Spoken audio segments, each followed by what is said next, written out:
Hey, this is James. I want to let you know of an exciting opportunity to accelerate your progress in achieving your goals.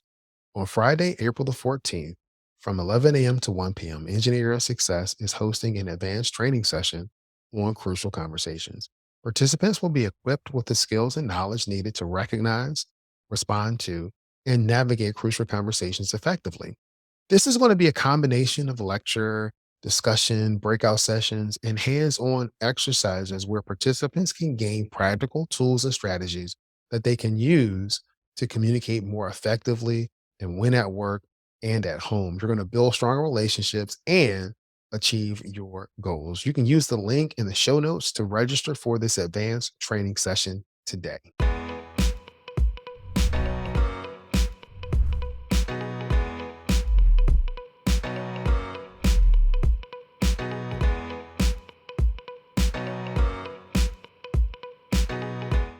I want to welcome you to the Engineer Your Success podcast. My name is Dr. James Bryant, your host for today's show.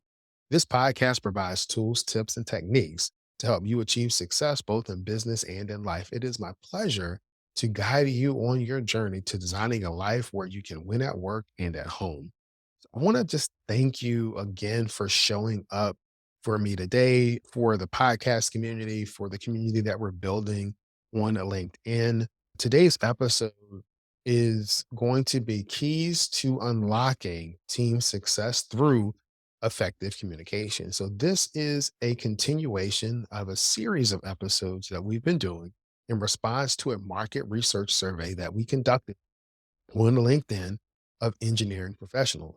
And that was really, what are the challenges that engineering professionals are facing in their pursuit of achieving success both in their personal and in their professional lives. And so I'm not going to go into all of the details of the survey today, but if you want more details of their survey, I would recommend that you look at episodes 85 and 86. So in episode 85, tips for overcoming the top two challenges for engineering professionals, we talk about the survey at length, and we then go into detail about the top two issues that engineering professionals responded to.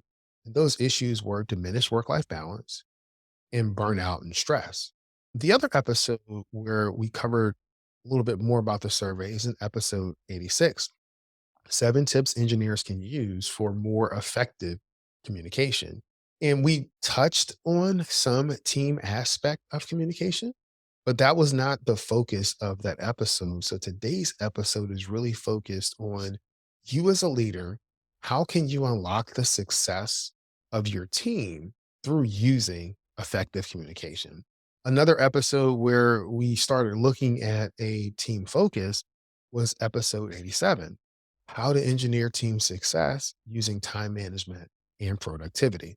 We've done time management and productivity episodes before, but last week was the first week where we had that team focus.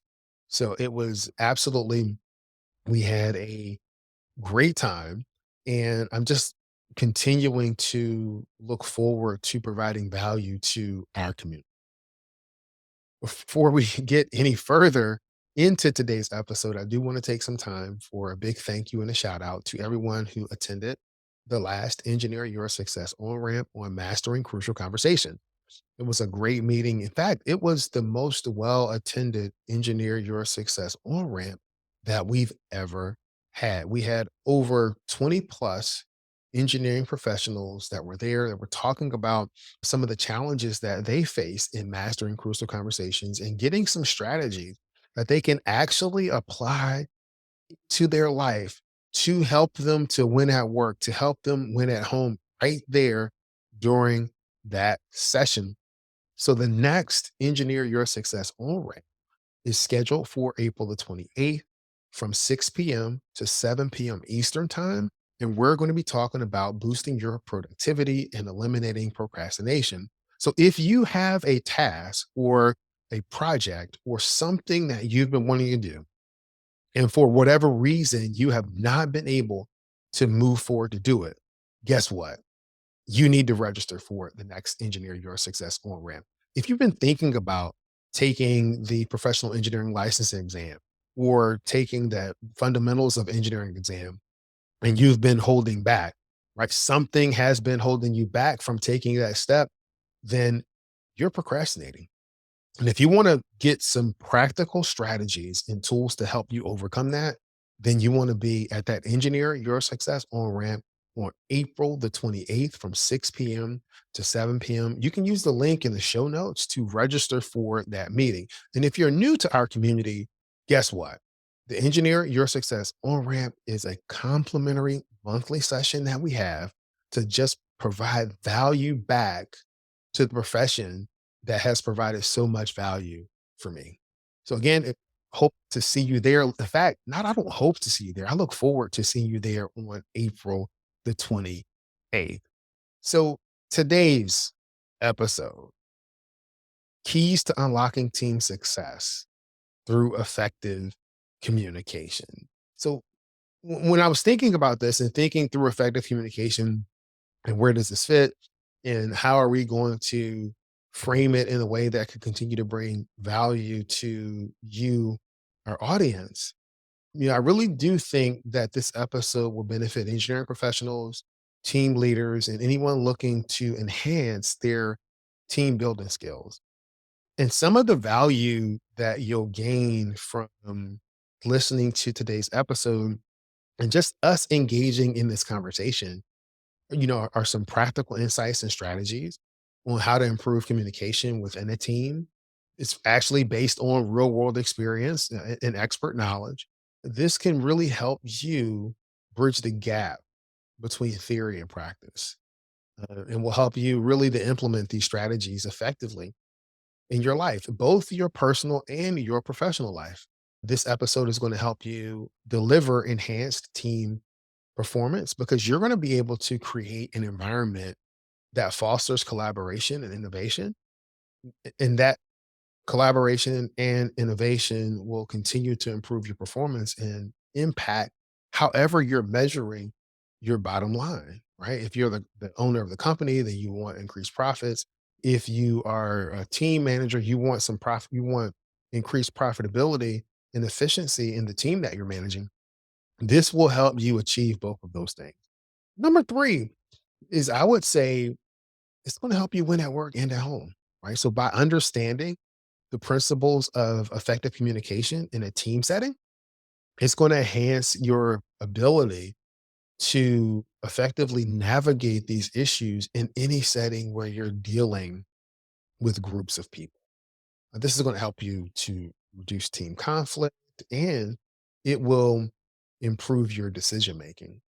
Now, I mentioned the win at work and at home and the impact that these strategies may have on your family dynamic or when you're communicating with your families. But if you think about that, families have a similar dynamic as a team environment.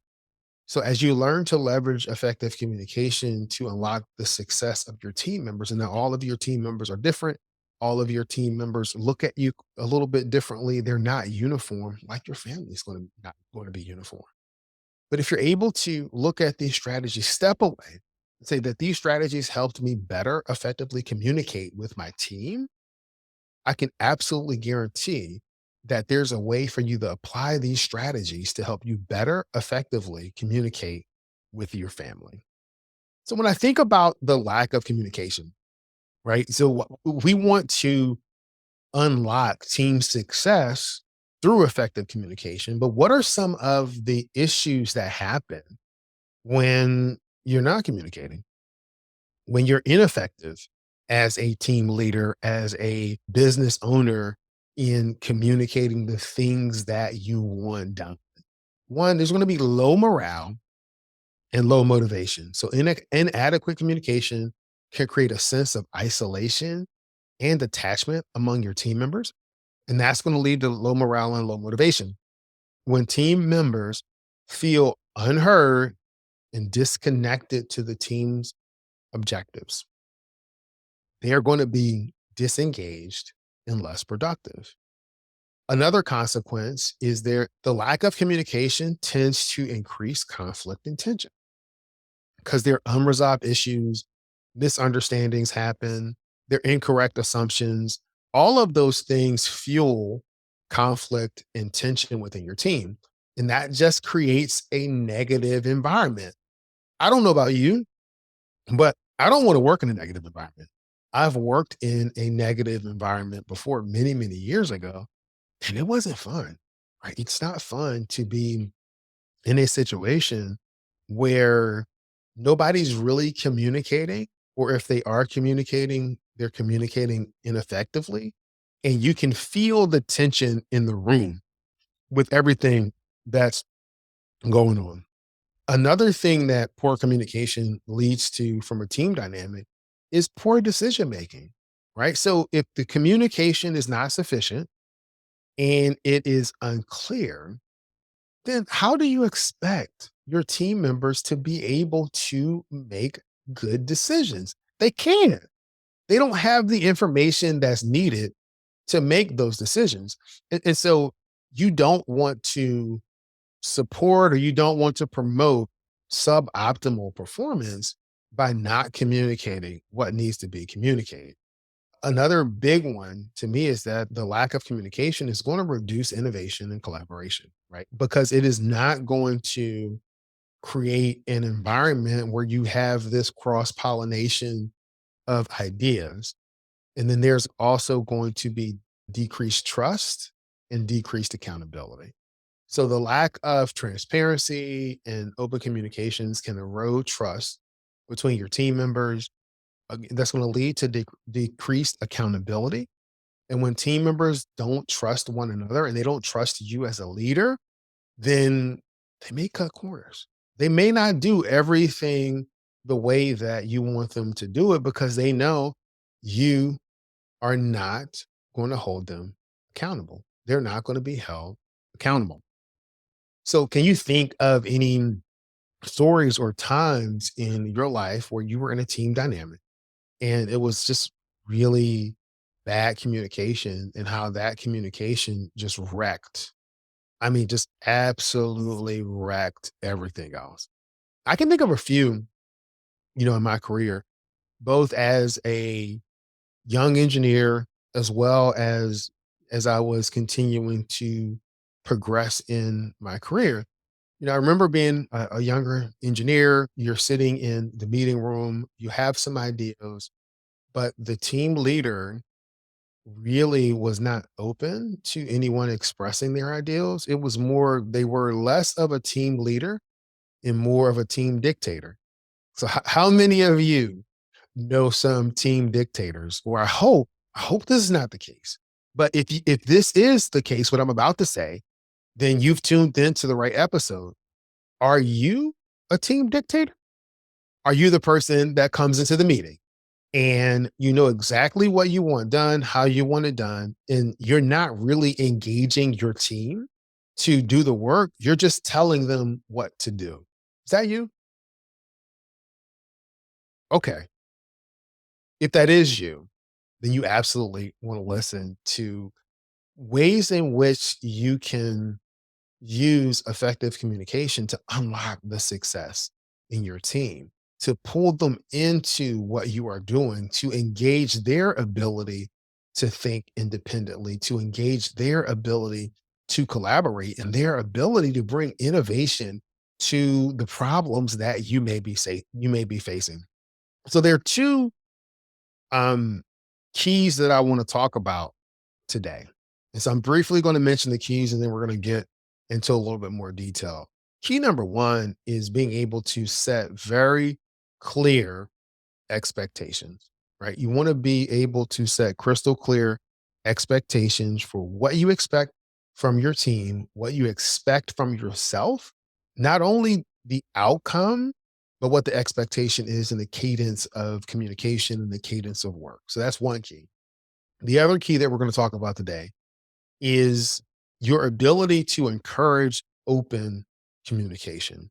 And I think that open communication is really key because it helps to create a very safe environment for people to flourish, because you want to create an environment for your team members to flourish, and so that they can do their job to the top of their ability. So let's go back to key one, setting clear expectations. So setting clear expectations is crucial for preventing misunderstandings. It actually helps to align your team members, and it will ensure a smooth workflow in terms of they people know what to expect. They know what to do, when to do it. That happens great. So what happens when expectations are not clear? So as a leader, you are always communicating your expectations. Okay. You're always communicating your expectations to your team. So if you are not presenting any formal expectations, then what's going to happen is that your team is going to respond to your actions and how you manage over time. So if you don't hold your team members accountable, if people are doing projects, doing their assignments late, and you are not holding them accountable, then you're setting the expectation that it's okay for them to miss deadlines. If your team member has an issue that comes up and they go to mention this to you in the team meeting and you berate them or you get angry or you shut them off, then you're setting the expectation that you don't want real collaboration, that you want them to do and not speak. You want them to do and not think about the bigger picture. So you're always setting expectations. So you want to make sure that the expectations that you set through your words and that your actions are really clear. So here are a few tips that you can use for setting those clear expectations. So you want to communicate the expectations clearly and concisely when discussing those things with your team. You want to use simple language, avoid any kind of ambiguity. You can consider using visual aids, written documents, presentations, anything that you think that's really going to support and get to the heart of your verbal communication. So if you're assigning tasks, you may provide a written summary of the task, or you can ask someone to type up or to summarize the task with the expected outcome and the deadline. You want to check for understanding with your team. And so you're asking for your team members for feedback. You're asking them to, hey, can you rephrase what you think my expectations are on this project? Or as a team, can we talk through what those expectations are? Because you want to consistently create that environment where you're getting buy in. Absolutely want to do that. And that flows right into tip number two is to involve your team members in the goal setting process. So, you're going to have goals. You're going to say, here are the things that we absolutely have to do for the project. But there is room when you start thinking about how are you actually going to accomplish those goals. And so I would encourage you to involve your team members in that process. So during the project kickoff meeting, encourage the team members to share their ideals and suggestions about the project goals and their individual responsibilities. Where do they see themselves fitting? This collaborative approach are really going to help to lead to more motivated and engaged team members because they're going to take ownership of that project. They're going to feel vested in that project. If you are running through the meeting, if you're running through the project, and you are not engaging your team members in an effective way, we already talked about this. They're going to be disengaged. They're not going to take ownership.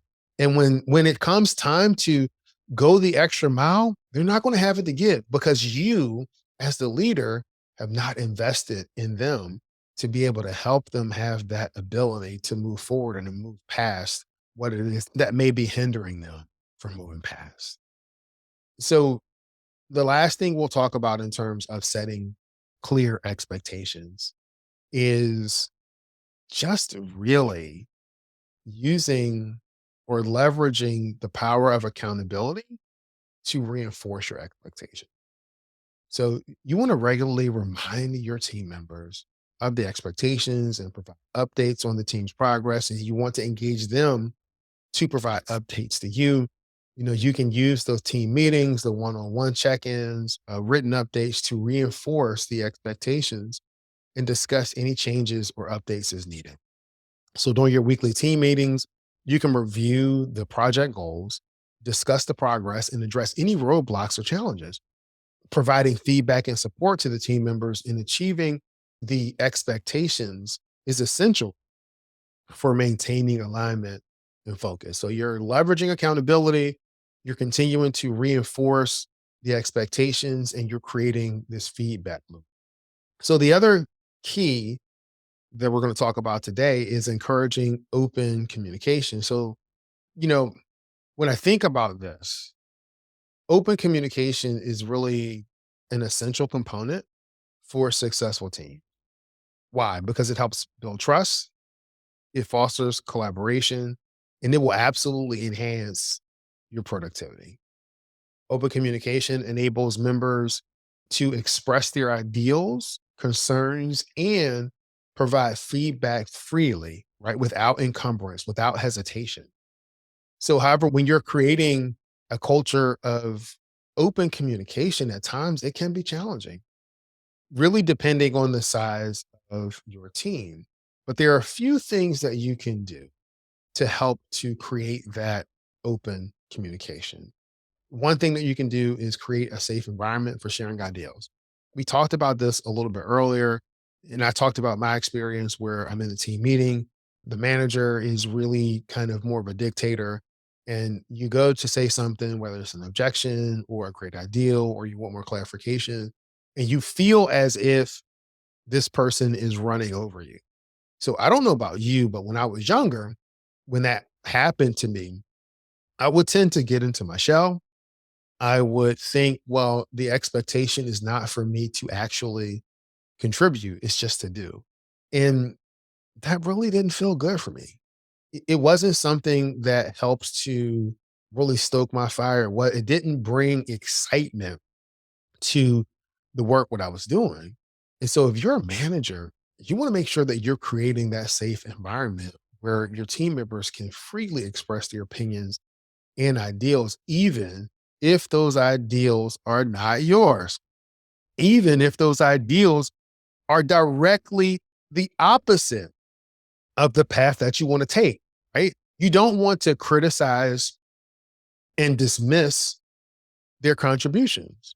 You want to create this environment where we're co creating, where we're working together towards a solution. And you want to be able to acknowledge their input. You want to be able to compliment them just in terms of bringing back to the table and explore what the implications of that particular alternative may be. I encourage you to just really seek buy-in from your team. It's going to help you tremendously, both in your professional and in your personal life when you are looking from the perspective of curiosity, when you're looking from the perspective of how can we collaboratively work to get a solution, not just dictate what it is that you want done. The other thing that you can do is to schedule regular team meetings and one-on-one meetings. And this is important. I've been in situations where the only time in the past that I've met with my supervisor was when it was time for performance reviews. I mean, you're doing a great job, everything is great, but the only time you really have a substantive conversation is during the annual performance review time. Well, that's not enough time to really create that environment for open communication. So if you're a team leader, you're a manager, pencil in some time, even if it's once a quarter where you can have the one-on-one sessions. If you don't have weekly team meetings, we have a team meeting every other week or once a month, depending on how your projects are. But the meetings are an excellent opportunity for you to discuss progress, identify challenges, and for everyone to provide feedback. And those one-on-one sessions really help team members build a stronger relationship with you as the leader to create that safe space for open communication. So when I think about suggestions for leaders in encouraging open communication, number one, lead by example. So as a leader, model the behavior that you want to see in your team. So be open, be transparent, be approachable. When someone says something that may be opposed to what you want to do, explore it, allow it to sit there, look at it from a position of curiosity. Don't be defensive. Tip number two for that would be encourage feedback. Ask for feedback from your team regularly, and not just feedback on what they're doing, feedback on what you are doing as well. Because again, you are leading by example. And so if you're asking for feedback and receiving feedback, then your team is more readily open when you are going to provide feedback to them as well. And this is one that I think applies for us individually, but also for teams, and is celebrate successes. So celebrate team successes and recognize the individual contribution, because what you're doing is boosting morale and you're encouraging your team members to continue to share their ideals and their feedback. You're creating this community and this great environment. So today, the focus was on keys to unlocking team success through effective communication. So I appreciate your time. Again, the next Engineer Your Success on ramp is on April the 28th from 6 p.m. to 7 p.m. I look forward to seeing you there. I'm going to end this podcast like I end every podcast. Many people know what to do. Fewer people know how to do it. And there's a select group of people that actually follow through, do it, and are living the life of their dreams. I want you to be part of that select few. Thanks.